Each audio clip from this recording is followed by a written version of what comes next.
And we are now live. All right. Oh, I was waiting for that countdown. All right. Welcome. My name is Metha Fox, and I am with LCC Media. So, welcome to Business Conversations. And today I have an amazing guest. She was here before. Sharon, do you remember how many years ago it was? Is it a year or two? I don't Maybe remember. two, maybe two. Maybe too. Yeah. So I would like to welcome Sharon, and I want to thank everybody for tuning in. Whether you're tuning in live or as a replay, I appreciate you and be sure to leave comments. So let's get started. I cannot stop smiling. And today I woke up so happy. I was looking forward to this because I know there are many men and women who are like desperate to do what she has done, but they're afraid. I remember I talked to you when you invited me to 263, and you were saying, "Oh, I really want to do this, but I'm so scared." I won't get into details, but I will let you do the talking. But first of all, who is Sharon? Okay, I'll well, leave it thank to you. you. Thank you, Maytha, for this time and for your interest in my story. And thank you to LCC Media for hosting us today and providing this platform. So, my story begins in Zimbabwe, where I'm raised in what I would describe as a large household headed by my grandmother and grew up with my cousins. So I have a very close knit family support system, which goes beyond my biological siblings to include my cousins. And being raised in the township, it means that also very closely intertwined with my neighbors. And I go to school in Zimbabwe, and as circumstance would have it, I'm not able to proceed to advanced level, which is the last 2 years of high school, because of lack of funding within the family, no finances. And I was supposed to go into temporary teaching, which was the path for many people who do well in their O levels, but do not proceed to A level for whatever reason. But I'm saved by the bell when my path is redirected into journalism, and I find myself in journalism training as a broadcast journalist. And this is against a background where we don't have a television at home. So when I go on internship, and I am one of the first students, perhaps the first student, to go on ZBC News as a student to present news report, I have to go with my younger brother to his friend's house, which was about a kilometer from our house. So every evening during the news time in Zimbabwe, 8 p.m. Zimbabwe time, just before then, my brother and I would walk together to his friend's home, where I would then sit and wait to see if my story made it into the news. And then after that, my brother and I would walk in the night back home. And the next day, I'm back at work, um, interacting and interviewing city fathers, the mayors, captains of industry, and yet coming from that poverty background. And what that taught me is that I belong in these spaces, that it gave me a lot of confidence, because with my background, and I was even wearing my grandmother's clothes, ill fitting, and yet I still had to stand in front of the camera. I had to interview these very high level people in the city of Bulawayo. So that gave me confidence that I really could do what I wanted to do. And fast forward a couple of years later, I after I got married, I my husband moves to South Africa, and I wanted so desperately to be with him. I moved to South Africa as well, and that's when I did my master's in international development. And when I returned to Zimbabwe, I then pivoted and went into international development. So call Mhm. conscious career decisions along my 30-year career path, it really has been circumstances that I've been leveraging and turning them into choices and excelling within that. And so I would say my first real choice has been the choice that I've made recently to go into entrepreneurship full time. Wow. When you came last time, you told me your childhood story, and I thought I knew everything. So when I asked you this question, it was for the benefit of other people. But now I'm noticing I'm learning something new about you. But when you look, okay, something caught my attention when you're talking about you were wearing your grandma's clothes, but you Mhm. still were able to interview high profile people, of which that's very rare. For some people, they would have canceled that interview because they were so conscious. But for you, what I'm noticing in your story, you are a go-getter. You don't let any limitations. So my question for you is, so would you say your upbringing has made you to be who you are? Like, who was your role model? Definitely, my upbringing has taught me what I don't want in life.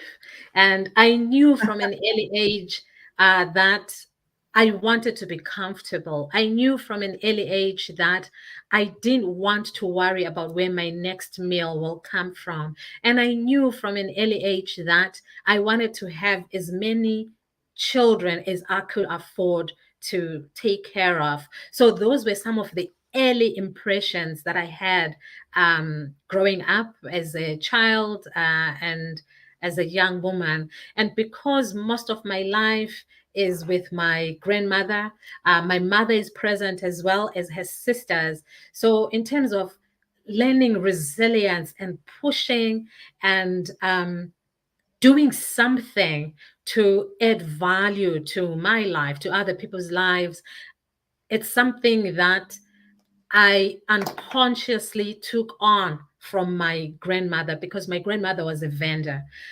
She used to sell vegetables and fruits outside the main gate at the Mpilo Hospital in Bulawayo. So a lot of people from old Bulawayo, Babafelt, and Ziligazi, they know my grandmother. She was called Umaleta. So she was selling things. And even after she moved from Babafelt and moved from selling things outside the hospital gate, she was always doing something, whether it was she would open up a pack of salt and subdivide it into little packs and then tie the plastics and sell that when she moved to a rural home. So she was always doing something, being self sufficient. And over the holidays, we would go to Gwanda, where she and my grandfather owned a restaurant. I use that cautiously, restaurant, but you know what I mean. Uh, a very If there's humble food, restaurant. it's a restaurant. Yeah, yeah. And so from an early age, we would go there every school holiday and we'll be working in the restaurant, whether it was cleaning the rice, peeling potatoes, serving tables, running errands to the bank, so that at the end of the school holiday, would come back to grandma with our tuition fees all taken care of. And then my mother wanted more for us. My mother sent me to a school that combined with her and my grandmother and her sisters, they couldn't afford. So Wow. it was quite the struggle where I knew at the beginning of the term I likely would be sent out of class for non payment of fees.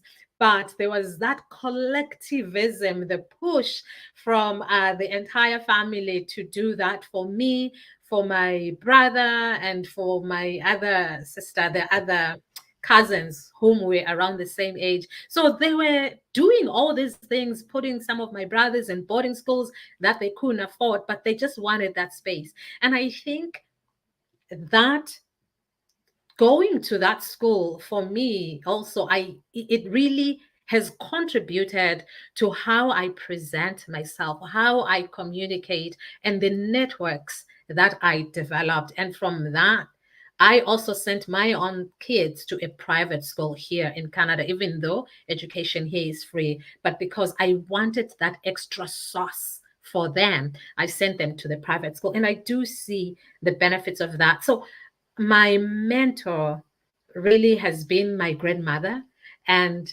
seeing her do what she needed to do without shame. And I have been doing that. I pretty much sell everything. I'm a salesperson. And from my mother's sisters, from my mother, I admired how they used to wear heels. And to this day, I love being in heels. I feel so confident And when I'm in powerful. heels. Yes, yes. So it's those different things that I picked along the way.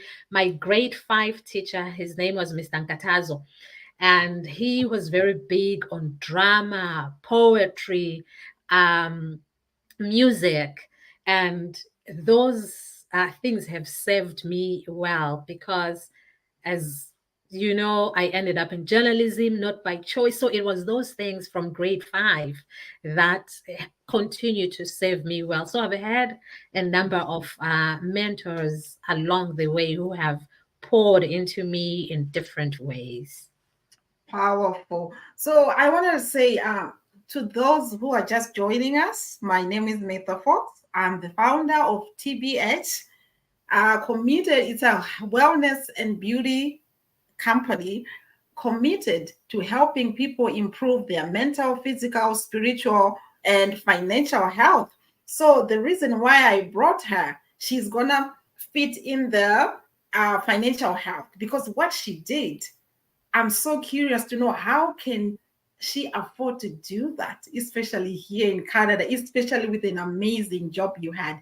So my next question is, this is where my interest is really, yeah, I'm interested in other things, but this is where I'm really like excited and anticipating. So to people who are watching, like I said, thank you so much.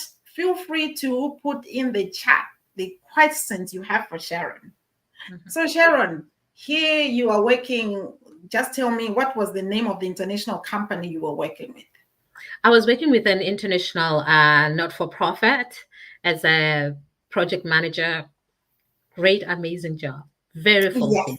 So from that topic, from the title and the name of the company, I know it was big bucks. It was a I lot of don't know money. about the big bucks, but it was certainly a very fulfilling job.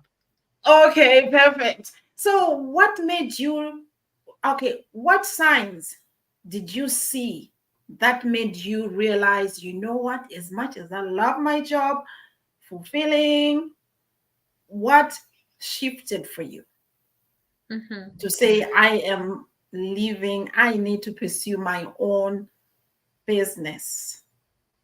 Okay. So I mentioned in the introduction that my career spans 30 years, combining journalism and international development.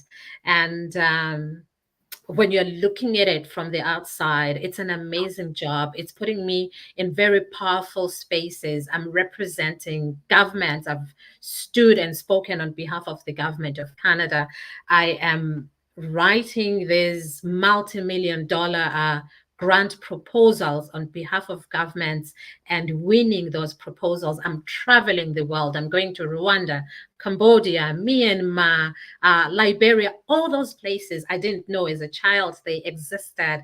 What more would you ask for? And yet I find myself uh, gradually coming to a point of increasingly feeling unsettled in my spirit. I'm feeling that I want to do more and I want to do some things differently. You know, also as you age, your perspective uh, and your interpretation of things changes. I'm connecting more with who I am as an African, and I'm getting excited about the whole decolonization agenda. And Oh, I am thinking of what role I can play within the international development space. And I feel that the organization is not moving at the pace I think it should on this agenda. And I also feel that as an African woman, I am the right person to be pushing this decolonization of aid, um, and taking it to different countries and implementing countries like Zimbabwe, Malawi on how they can sit at the table with donors and talk about we want aid, but we want it in a decolonized format. So it is that excitement that I want to do something. And also, it is that confidence that I know I have what it takes to lead on this agenda. And I have the connections. My previous work has thankfully provided me with the networks and the experience that I would need for the next part of the journey. But when I look at my financials, you talk about financial health. I'm far from it. I'm very far from it. And when I read the books, they tell me I need to have savings of 3 months or 6 months, and I don't have that. Just had a son come out of university, have a daughter in university. We have investments that need to be paid for. So the financial side is militating against this desire. But we sit down and we realize that it's a risk that I want to take. And I also had to acknowledge, as an immigrant woman, that it may never be possible for me to come to the financial status of being able to do this. I have to accept that I will never get to that point where 1 and 1 equals 2. I now have to move forward with the other resources that are not particularly financial. So, in the absence of the financial means to take the jump from my job, I had to review what other resources do I have which can replace money. It's the networks that I have, the social capital, the relationships that I have with friends uh, who can quickly connect me to projects that I can work on almost immediately. And it's also now digging into my other skill sets of selling. So I sold after I left my job. I went to the busiest market in Zimbabwe, Mbaremsika, bought vegetables and fruits, packaged them, put some of them uh, on a bus to the second largest city in Zimbabwe. And I sat down, packaged them, and I sold that.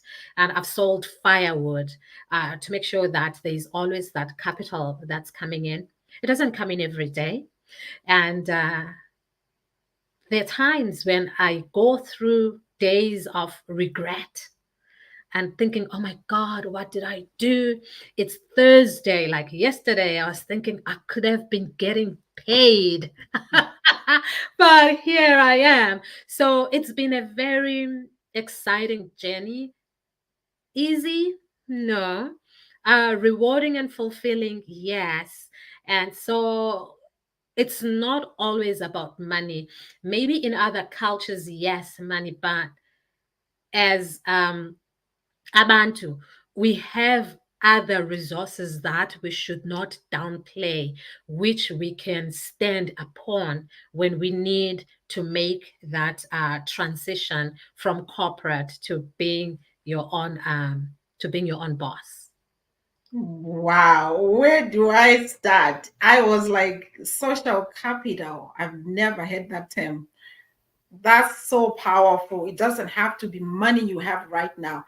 And I think for TBS, that's where we talk about mental health. Like Mhm. right now, you are mentally fit. You understand that it's not just about the money, like the physical. It's somewhere, it's coming, but you have to do what you have to do now because you know it's coming, right? And what I like what you said is you were very honest. It's not easy. And you're talking about, oh, it's Thursday, I could have been paid and everything.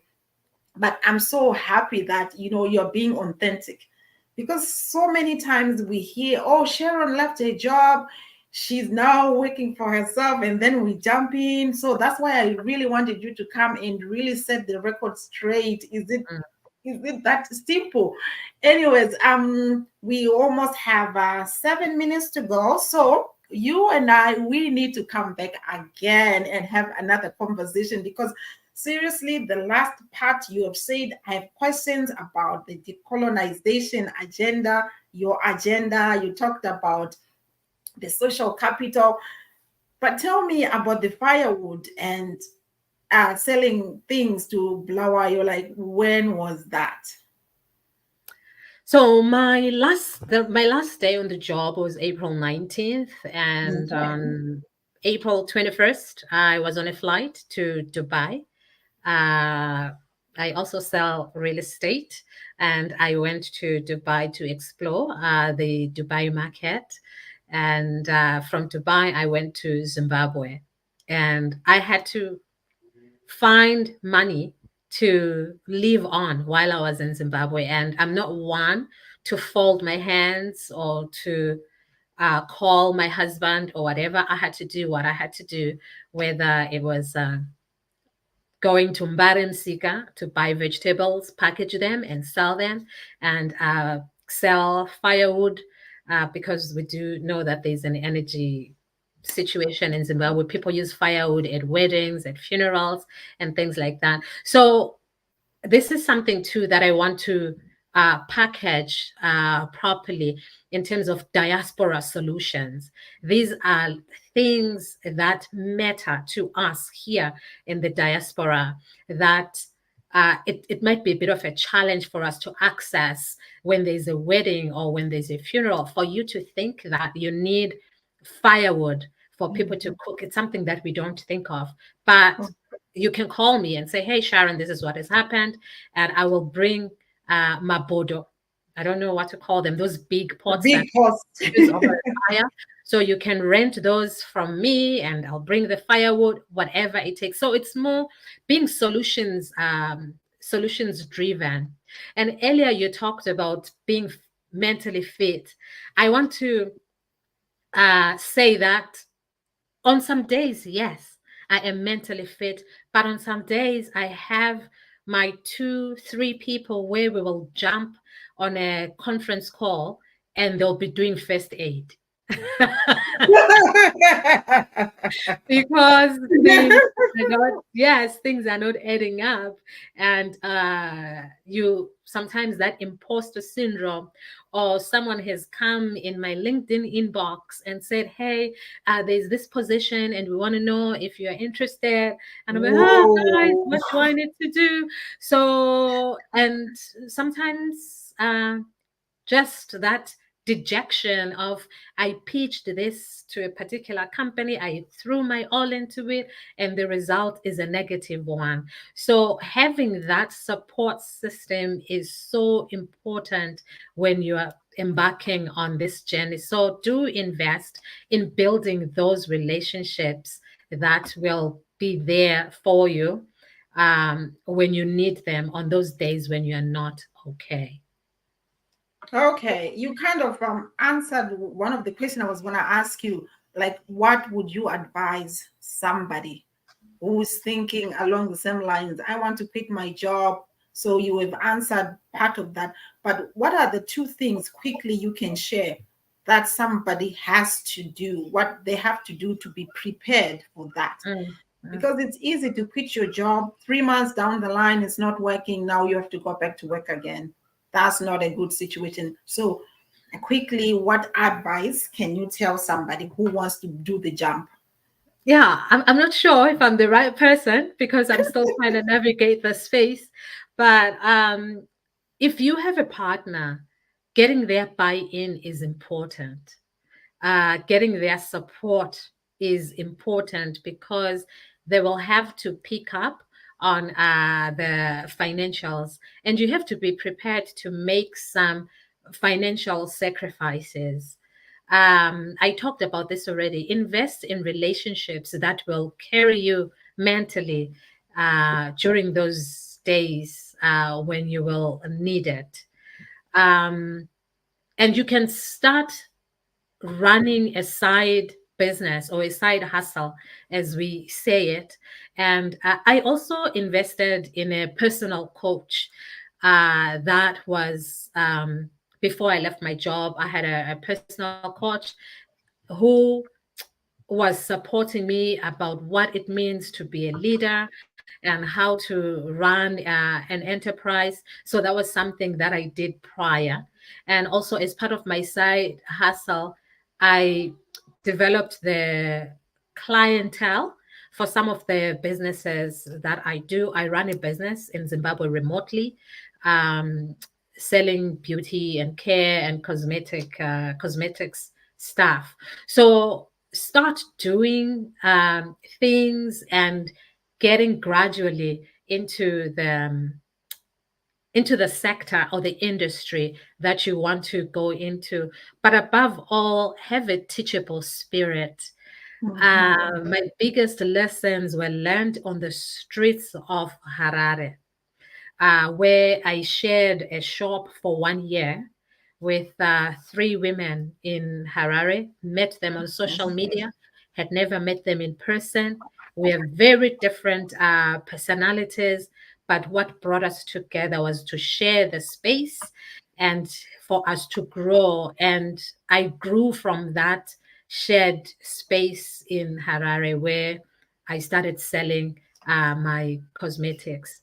So they taught me what it means to run a business in Harare, what it means to be a business owner in Harare, the relationship that you need to have with your employees, and who to talk to and how to talk to people, because I learned very quickly that it was very different to how we run businesses here or how we interact in our offices here in Canada. So be open to learning. Okay, open to learning. Yeah, those are really good tips. So we are almost done. And I want to thank LCC Media for this opportunity and for this platform. And I want to thank Sharon for coming. So there's still a lot we haven't talked about. So we need to come back. So I'll let you know when. Of course. So business conversations with Maple Fox will be every, today's Friday, right? Every Yeah. other Friday. So Okay. bi-weekly. Okay. So I would like to invite you to come back again next week so that we can talk more about the issues you have raised. So to our viewers and our followers, if you want to get hold of Sharon, where can they find you? Okay, so I'm a global citizen. Okay, The best on way social media. to reach out to me is on my WhatsApp. I don't know, do I put it somewhere? Um, You can just say so it. everyone, so my WhatsApp is +1 647 501 5421. That's my WhatsApp. And then my social media handles, look for Sharon Njobo. I'm on TikTok, I'm on Instagram, and I'm also on Facebook. So I'd love to connect. And my website is www.thefirestarter.ca. And I'd love to connect for sure. All right. So thank you so much for coming to share your story. I actually learned some new things I didn't know about you. And you've actually inspired me because I'm also in a little bit of a transition in my own business. So hearing your story is just motivated me. But one thing you have said that's really important again, among other important things, is to find a coach, a cheerleader. A Mhm. cheerleader when days are tough, when you're thinking, what did I do? And you go, they do first aid on you. So I Yeah. think that's one thing everybody needs to have, you need a cheerleader. So this is Meta Fox with Take Back Your Health, TBH, and thank you, LCC Media. So to our followers, see you next time. Thank you. Awesome. Thanks for having me. You're welcome. Bye.